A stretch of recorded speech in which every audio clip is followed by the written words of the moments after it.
Hello, everybody. It's Greg again. It's July the 8th, and it's our TV classic of the week. Listen, yes, usually I say the theme song of every TV classic show. Why should I when I have this? Da, da, da, da, da, da, da. Yes, it's the Partridge Family. Yes, yes, it's not Gunsmoke. It's the Partridge Family. Ah, all right, listen, this is good to hear after what, 50 freaking years? Can you believe that? This song came out 54 years ago. Like when I was a kid, 54 years ago would be like around the year 1900. It's a long time. Anyway, the show The Partridge Family, it ran for 4 seasons, 96 episodes. The first episode was on September 25th, 1970. And the last episode was March the 23rd, 1974. Of course, it was on ABC. The original theme song was called When We're Singing. Da, da, da, da, da, da, da, da, da, when we're singing. And then after the first season, they got rid of that. And they had a song called Come On, Get Happy. That's all about. I can't help but sing the song. Hey, I think so. We're going to talk about the show, but there's also some stuff in the show we're going to talk about. Primarily the different Chris's. Remember the Chris? Chris was one of the kids in the Partridge Family. He was the drummer, although he never drummed. He didn't really drum. None of them really played their instruments. And the only singers were Shirley Jones and David Cassidy. Well, first of all, let me tell you the premise in case you lived under a rock and you've never seen the Partridge Family before. It's about this lady with these 5 kids. She's a widow. And they just make a band, like the Rolling Stones or some friggin' thing. And Shirley was a bank teller before she was in the bank. She's a bank teller. The kids formed this band in the garage. This is all loosely based on Cow Sills. Remember the Cow Sills? They had that big song, Hair, give me hair, long beautiful hair. Anyway, they were a real family that sang. The Partridges were kind of based on them loosely. So anyway, so they got a band and they became famous and they hit records. And then through all the 96 episodes, you saw how they lived. Sometimes they were home cooking, eating breakfast. Other times they were on the road, in their bus, and they were going to gigs, playing concerts, doing stuff, playing TV shows. And that was basically just the show. That was it. Oh my God. Anyway, you know what? It was a fun time. You think about the Partridge Family, it was a time 54 years ago, a simpler time when we were all younger and it was a very innocent time. Think about it. 1970, the Vietnam War was still going on, you know? There was a lot of turmoil. We were leaving the 60s and entering the 70s. The 70s were so different from the 60s, you know? As the 70s would turn out, different fashion, leisure suits. My closet used to be full of friggin' leisure suits. That's the one thing that I can't get over. I had like a rainbow of leisure suits. Ooh, what the hell? Anyway, so it was a simpler time back then. And the Partridge Family, it was just a simple, fun show, you know? Anyway, we were talking about this Kristen. So here's the deal. This guy named Jeremy Gelwalks, he was the original Chris. He never played anything, he never did anything. And apparently, according to some cast members, David Cassidy, he didn't get along with a lot of the He didn't get along with the producers, which is a bad move right there. If you don't get along with the producers, your ass is grass because you're not gonna stay around long. And the kid didn't get along allegedly with a lot of the cast members. So the excuse was he wanted to go back east. His family moved back east. I'm thinking they fired the guy. You know, the kid's only like 8 years old. They gave him the pink slip and said, "Get the hell out." So they replaced him with a blonde kid with blonde hair, Ryan Forrester. And of course, you don't believe shit. You don't believe that this is a real family traveling around on a bus making records. They replaced Chris and they never said anything about it. Chris, what happened to your hair? Did you dye your hair? What the? So anyway, that was a controversy. And Reuben Kincaid, he was my favorite because Reuben Kincaid was the manager of the group. And but he wasn't like a Brian Epstein kind of. Yeah, he was a jokey guy. And but Dave Madden played Reuben Kincaid. I think he played him well. And Dave Madden, Reuben Kincaid, kind of grew into a little cult thing, you know, where you look at him now and it's like, I remember Kincaid was kind of cool. But as far as his musical talent evaluation, I don't know about that. I mean, let's face it, the Partridge Family made some okay records. They were fine for the time, but we're not talking exactly the Beatles here. You know what I'm saying? Anyway, so the show is on every Friday night, 8:30, and it was part of the again, it was part of the lineup that day. You had the Brady Bunch at 8 o'clock. You had the Partridge Family at 8:30. And at Friday nights, you had Room 222. Remember that show, Room 222? And I forget what the other show was. And then you had Love American Style at 10 o'clock. Which I didn't like that show. I hated that show. It was sort of like the Love Boat with different like episodes and people. I couldn't stand it. But that was your Friday night ABC Live. So the show was the fictional family, the Partridges. The show was set in San Pueblo, California, which was described as being like outside of LA. So all these shows are outside of LA. So yeah, Shirley was the bag teller. They had the bus. You know, the bus was, I got to do some research. And the next episode I'll try to find out whatever happened to that bus. Somebody must have it must be somewhere. But it was a 1957 Chevy Series 6800 Superior bus. There you go. And I never used to, back in the heyday, you know, when they were promoting the show and everything, it would go around the country and, you know, the original Partridge Family bus, you know, all painted up and everything like that. It was like some great thing, you know, like you're actually seeing the Magna Carta or the Declaration of Independence or something. You know? The Partridge Family bus, wow. Anyway, in the pilot episode, that's when the family gets a band together. Danny bugs Reuben to hire the family. He sneaks a tape recorder under the door where Reuben is sleeping and just plays it. And after their side, their first gig is in Caesar's Palace, Las Vegas. How they got that gig the first time, I don't know. Reuben must have been a hell of a manager. But that was their first gig. And if you remember that show, they all froze on stage because it was their first time on the stage.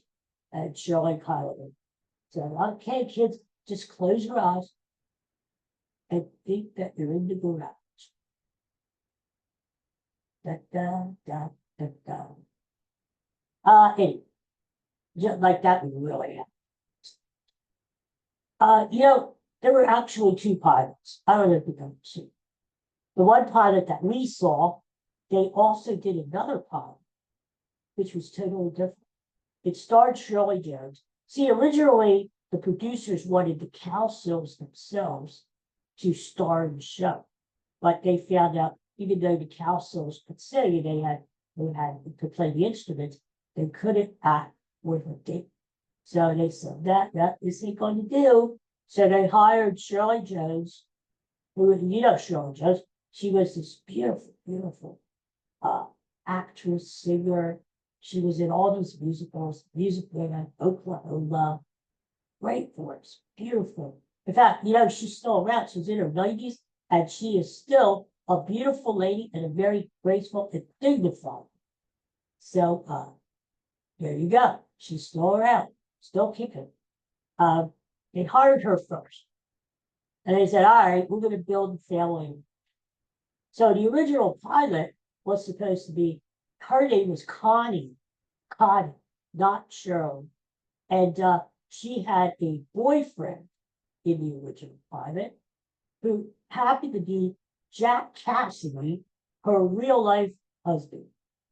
Yes, that was the original premise. And the show was set not in San Pueblo, California, but Ohio. Can you believe that? I think San Pueblo is nothing against Ohio, but I think San Pueblo. Anyway, they decided to scrap that premise. They went with Shirley, who's the widow, has no boyfriend, just blah, blah, blah. And got rid of Jack Cassidy. So, David Cassidy, he went on to be, Keith Partridge, he went on to be the teen idol of all teenagers. And I tell you what you could say what you want about the Partridge family's music, and they were on everything. The lunch boxes, thermoses, whatever. They were hot back in 1970. And you could say, oh, it's bubblegum music, it's lame. It's probably all true.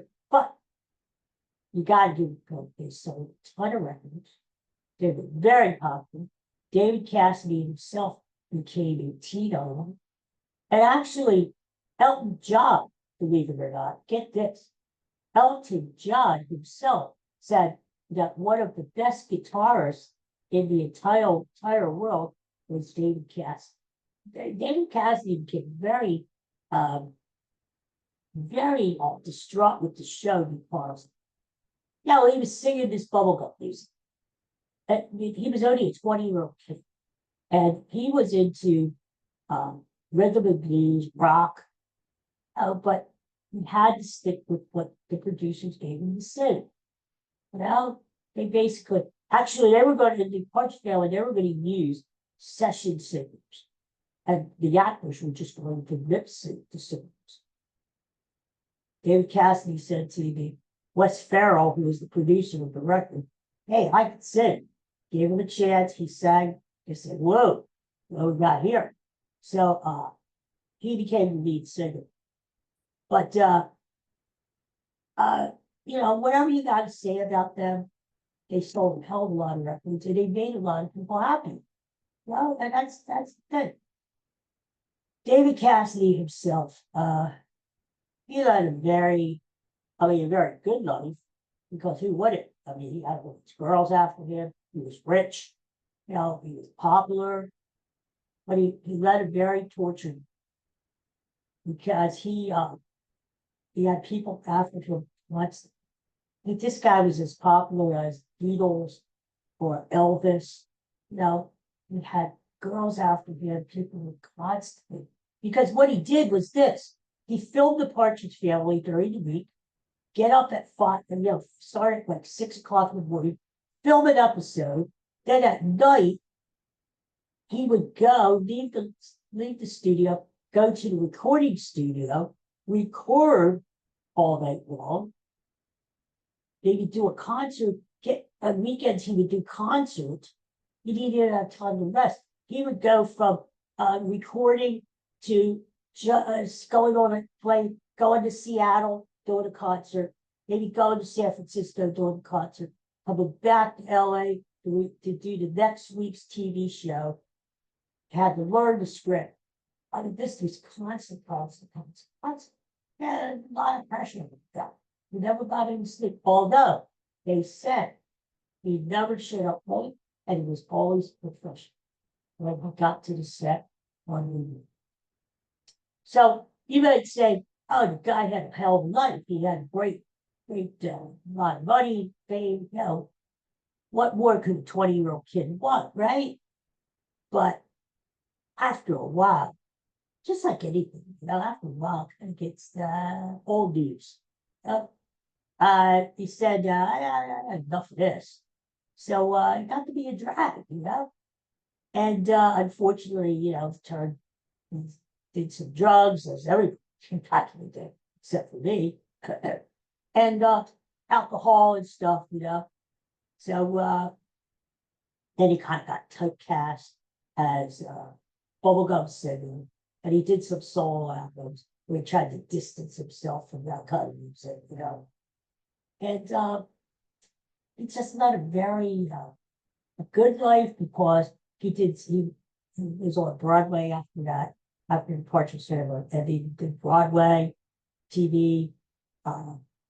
So, he just wasn't as glamorous as you would think it would be. Just what to see, And eventually, the poor guy died a few years ago, young, and he had a big problem with alcohol stuff. But I tell you what, he's a hell of a singer, and I would put his voice up there with me. And I don't care what you say. So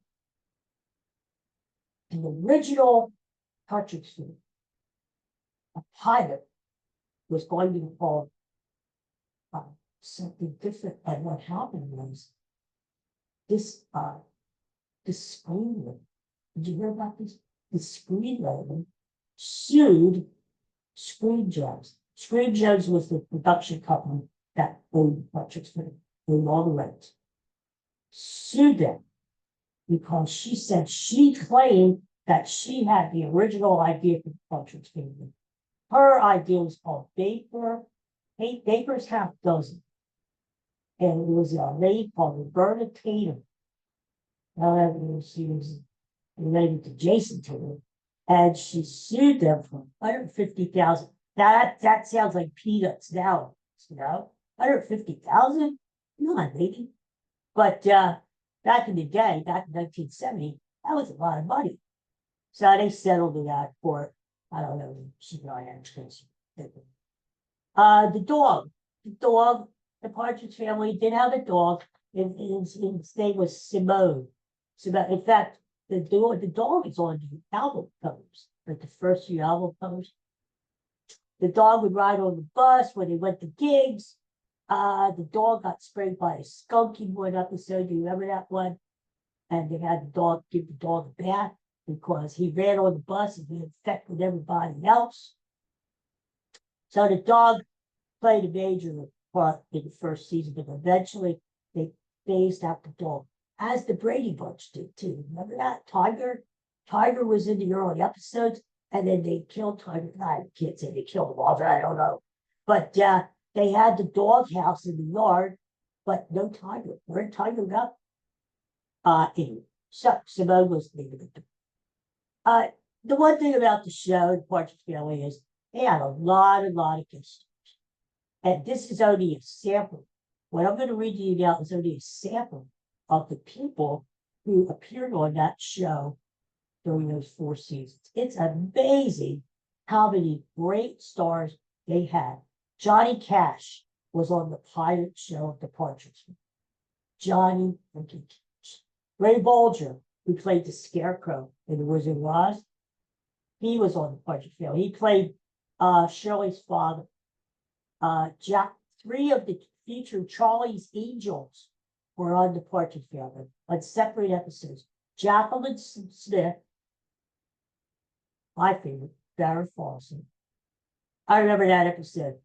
Oh my God, did she look good? Danny and Reuben Kincaid were with her. If you Google it, you'll find her bit in the episode, one of the really early ones.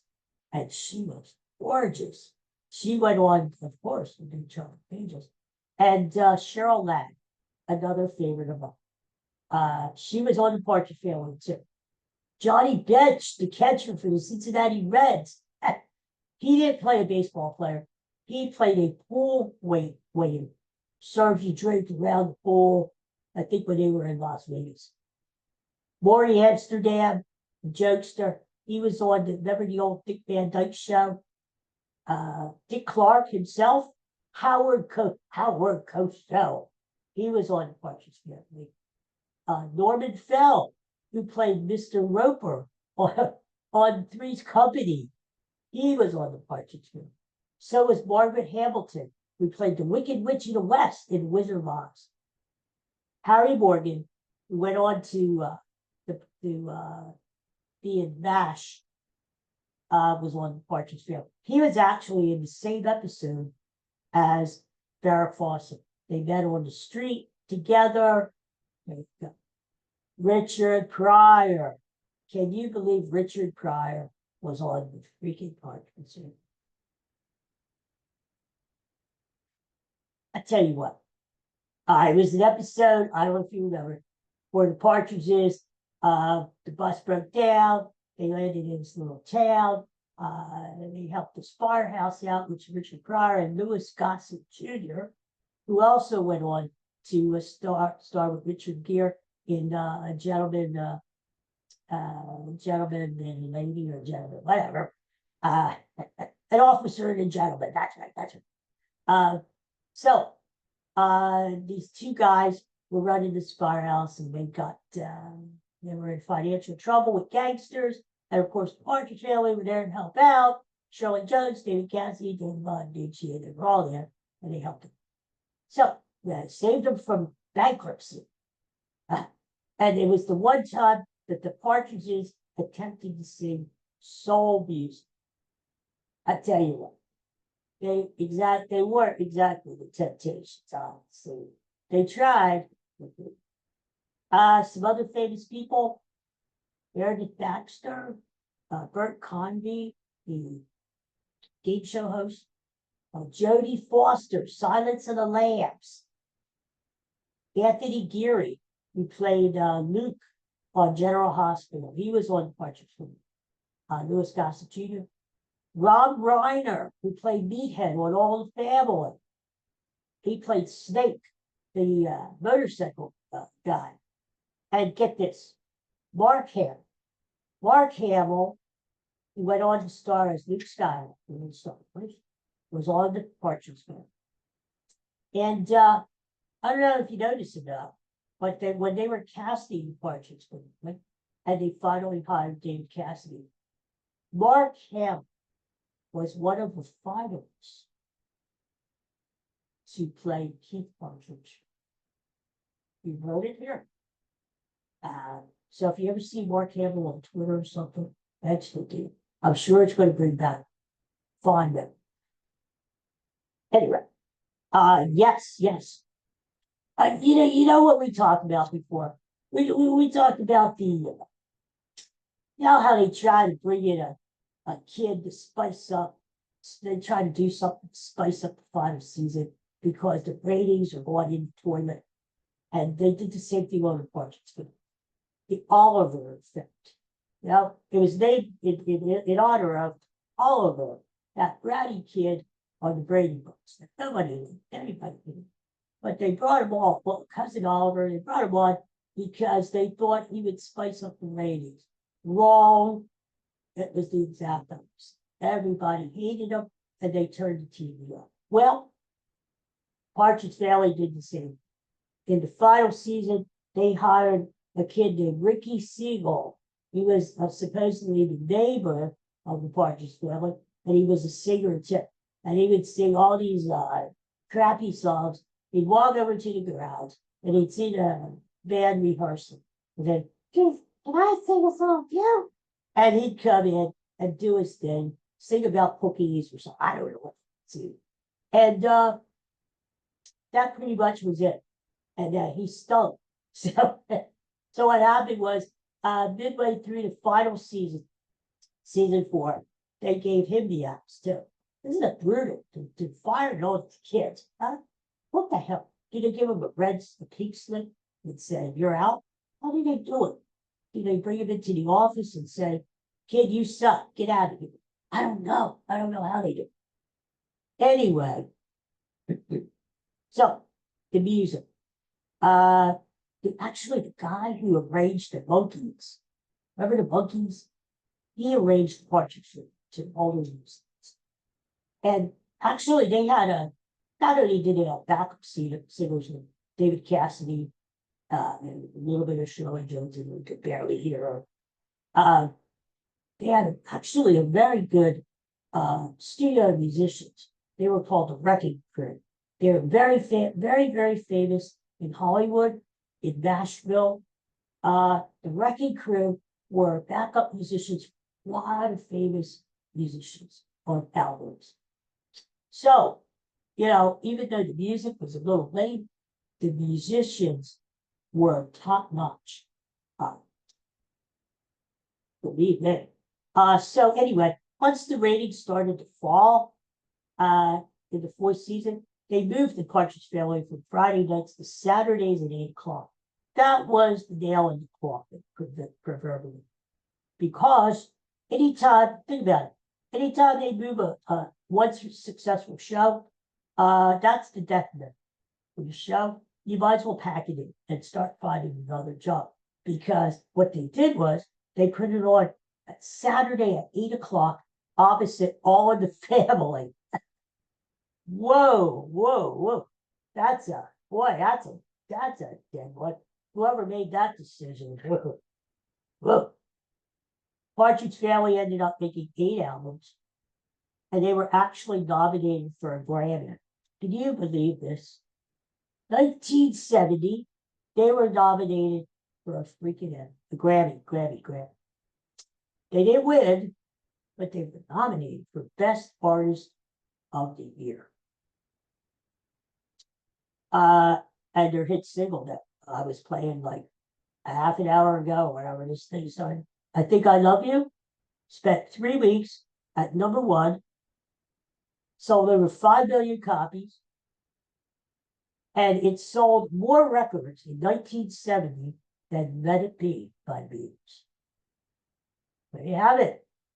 Here you have it. The Partridge Family became the 3rd fictional group to have a #1 record. Do you remember the other 2? The Chipmunks and the Archies. Sugar, da da da da da da. Honey, da da da da. Their album, the Partridge Family album, which was very cleverly packaged. It looked like that. Looked like a photo book, like an album, like a family album, the front cover and everything. I think it was well done. Anyway, it got to #4 in the country. And their Christmas album was the #1 selling Christmas album of 1971. There you go. Bing Crosby, he got competition. Finally. I can't read my own art. Oh, here it is. Yes, we were talking about this.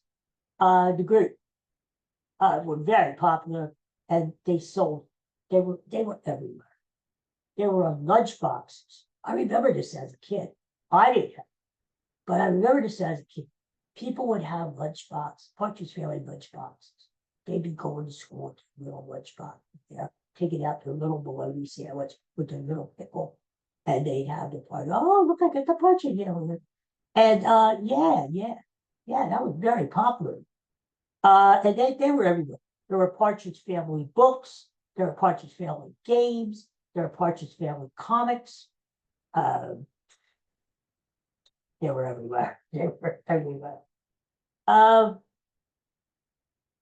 I tell you what, Danny Bonaducci, great guy,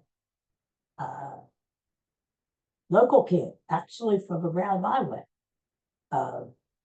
Moved to California, became Danny with the red hair. ended up being a DJ out in the West Coast. He was actually a DJ here in Philly. My friend Steve Trevelise can tell you that. He just recently retired. He's had some health problems, Dave, but he's doing well and he's living the good life. He posts on Twitter. He's near the swimming pool in Palm Springs with his wife. And God bless Danny Bonaducci. He's had a tough time too, but he seems to be doing okay.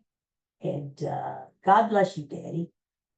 The rest of the cast, Susan Day, who played Lori, she sort of distanced herself from the family. She would do some reunions and stuff, but she was like distancing. There was a rumor that her and David Cassidy were seeing each other, sort of, I don't know how much of that is true, but after the show ended, that she actually had a great role in, what was it, Law and Order or something? One of those police shows back in the early 90s.